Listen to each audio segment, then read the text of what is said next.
হেই WhatsApp guys, আশা করি ভাই ব্রাদাররা আপনারা সবাই অনেক অনেক ভালো আছেন আর আমিও ভালো আছি। আর আজকে আপনাদের সামনে নিয়ে আসছি রিয়েলমির তরফ থেকে রিয়েলমি নার্জো 60X। তো রিয়েলমি নার্জো 60 প্রো, নার্জো 60 দুইটা ফোন কিন্তু বাংলাদেশ মার্কেটে আপনারা দেখতে পেয়েছেন। তো এই নার্জো 60S এই ফোনটা আবার কি ফোন? তো এই ফোনটা হচ্ছে রিয়েলমির তরফ থেকে রিয়েলমি আপনার যে নাম্বার সিরিজের ফোন আপনার 11X। তো সেই ফোনটা কিন্তু রিয়েলমি নার্জো 60X নামে আপনার বাংলাদেশ মার্কেটে অফিসিয়ালি পাওয়া যাবে এবং আনঅফিসিয়ালি আপনারা রিয়েলমি রিয়েলমি 11X নামে পেয়ে যাবেন। তো এই রিয়েলমি নার্জো 60X এই ফোনটা কিন্তু অফিসিয়ালি বাংলাদেশ মার্কেটে লঞ্চ করা হবে, যেটা বাজেট সেগমেন্ট অ্যারাউন্ড হতে পারে যে আপনার 18-19 হাজার টাকা বাজেট সেগমেন্টে 128 ভেরিয়েন্ট বাংলাদেশ মার্কেটে অফিসিয়ালি লঞ্চ করা হবে। তো এই ফোনটা যদি অফিসিয়ালি বাংলাদেশ মার্কেটে এই বাজেট সেগমেন্ট লঞ্চ করা হয় তাহলে আপনাদেরকে পারচেস করা ঠিক হবে। এই ফোনটা কেমন হবে, এই ফোনটা নিয়ে ডিটেলসে ভিডিও আজকে আপনাদের জন্য। তো অবশ্যই ভিডিওটাতে একটা লাইক দেবেন এবং চ্যানেলে যদি নতুন হয়ে যান তাহলে অবশ্যই আপনার কাছে একটাই দাবি, সাবস্ক্রাইব করে আমাকে সাপোর্ট করবেন। এবং চলুন দেখে নেওয়া যাক যে এই রিয়েলমি নার্জো 60X এই ফোনটা কি থাকছে।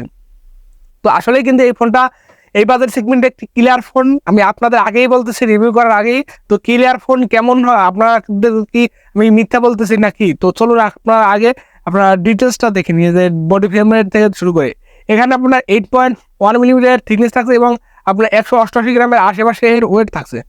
এছাড়াও আপনার ডুয়েল সিম কার্ডের স্লট থাকছে এবং স্ট্যান্ড বাই মেমোরি কার্ডের স্লট রয়েছে, হাইব্রিড সিম কার্ড স্লট।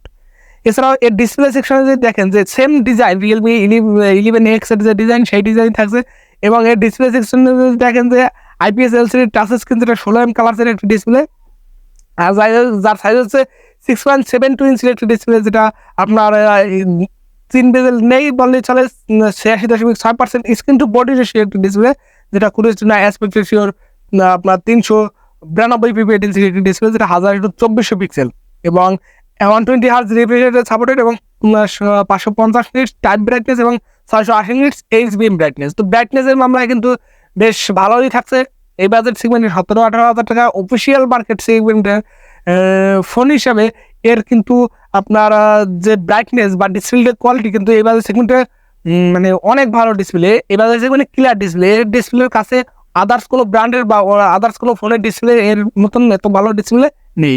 আর 120 হার্জের ডিসপ্লে ভালো, এবং যাদের কালার ক্যালিব্রেশন নিয়ে সমস্যা, যে ডিসপ্লে ভালো কালার লাগবে IPS হলেও, তো তাদের জন্য এই ডিসপ্লেটা কিন্তু অসম্ভব সুন্দর হতে চলছে।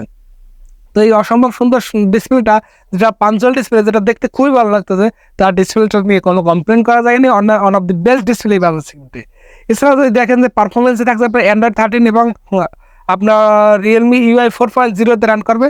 তো এই রিয়েলমি UIতে বাগ বালকের আপনারা দেখার টুকটাক পেয়ে যাবেন, এটা স্বাভাবিক। এছাড়া আপনার যেটা কাস্টমাইজ দিয়ে ভালো UI বললে চলে।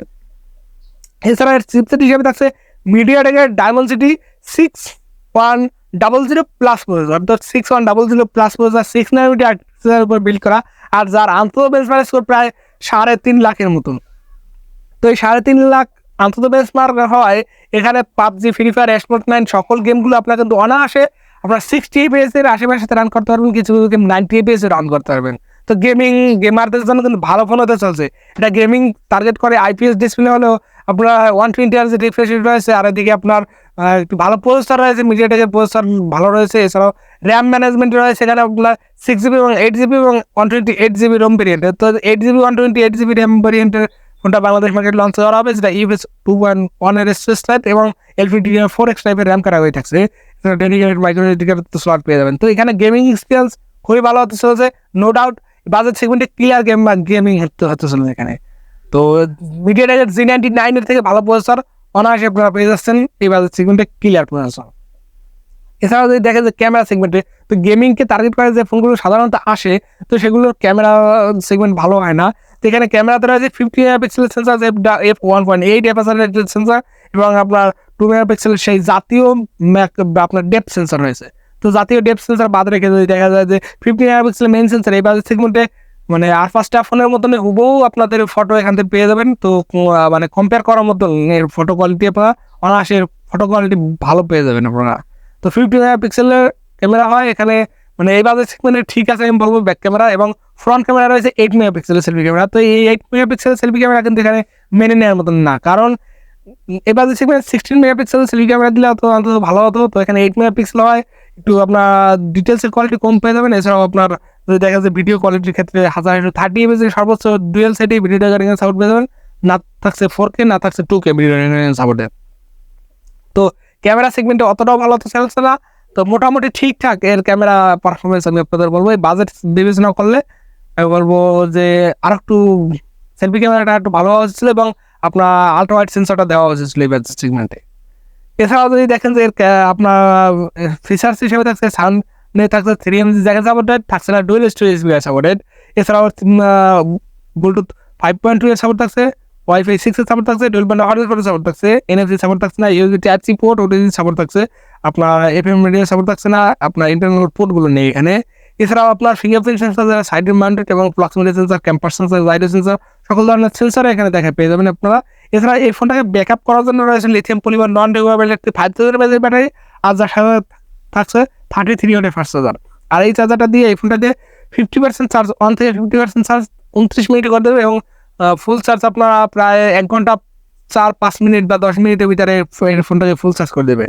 তো এদিকটা অন্তত ভালো ফাস্ট চার্জিং এর ক্যাপাবিলিটি রয়েছে এখানে। এছাড়াও এর কালার হিসেবে থাকছে আপনার সিলভার গ্রিন এবং আপনার পার্পেল, নুবিয়া পার্পেল, এই দুটো কালার ব্র্যান্ডে থাকবে। তো এর কালার সম্পর্কে যদি দেখা যায় যে কালার কিন্তু অসাধারণ, দেখতে কিন্তু মানে অসাধারণ ডিজাইনের। এছাড়াও আপনার যদি দেখেন যে আপনার এই বাজেট সেগমেন্টে এই ফোনটা কেমন হবে, আমার ওপিনিয়ন কি, তো এই বাজেট সেগমেন্টে এই ফোনটা ক্লিয়ার হতে পারে যদি নাকি আপনি 20,000 টাকা বাজেট সেগমেন্টে এর 8/128 ভেরিয়েন্ট পেয়ে যান, তাহলে কিন্তু এই ফোনটা কিন্তু ওয়ান অফ দি মার্কেটে ক্লিয়ার ফোন হতে পারে। আর 20,000 টাকা বাজেট সেগমেন্টে এখন সাজেস্ট করার মতন একটাই ফোন আছে, যে বেস্ট ফোন আপনাদের এইটা। যদি আপনি একটি ভালো ফোন খুঁজে থাকেন 20,000 টাকা বাজেট সেগমেন্টে, এই ফোনটা আপনার অনায়াসে আপনার চয়েসের লিস্টে রাখতে পারেন। এই ফোনটা একটি ক্যাপাবল প্রসেসর এবং আপনার একটি ডিসেন্ট পারফরমেন্সের সেন্ট্রিক একটি ফোন। আপনারা অবশ্যই এই ফোনটাকে পারচেস করতে পারেন। আমার ওপিনিয়ন এটা আপনারা অবশ্যই পারচেস করতে পারেন, এই বাজেট সেগমেন্টে বেস্ট ডিল হতে পারে আপনাদের জন্য।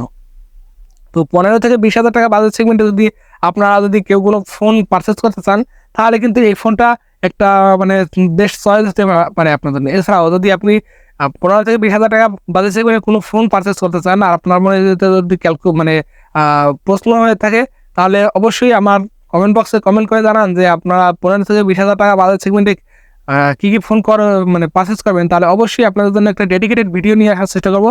তো আশা করি আজকের ভিডিওটাতে আপনাদের বুঝাতে পারছি যে এখানে এই বাজেট সেগমেন্টে one of the clear phone হতে পারে আপনার Realme Narzo 60X এই ফোনটা। তো কেমন লাগলো অবশ্যই কমেন্ট করে জানাবেন এবং নেক্সট ভিডিওতে কী নিয়ে ভিডিও দেখতে সেটা অবশ্যই কমেন্ট করে জানাবেন। তো ভালো থাকবেন, সুস্থ থাকবেন, দেখা হচ্ছে নেক্সট ভিডিও।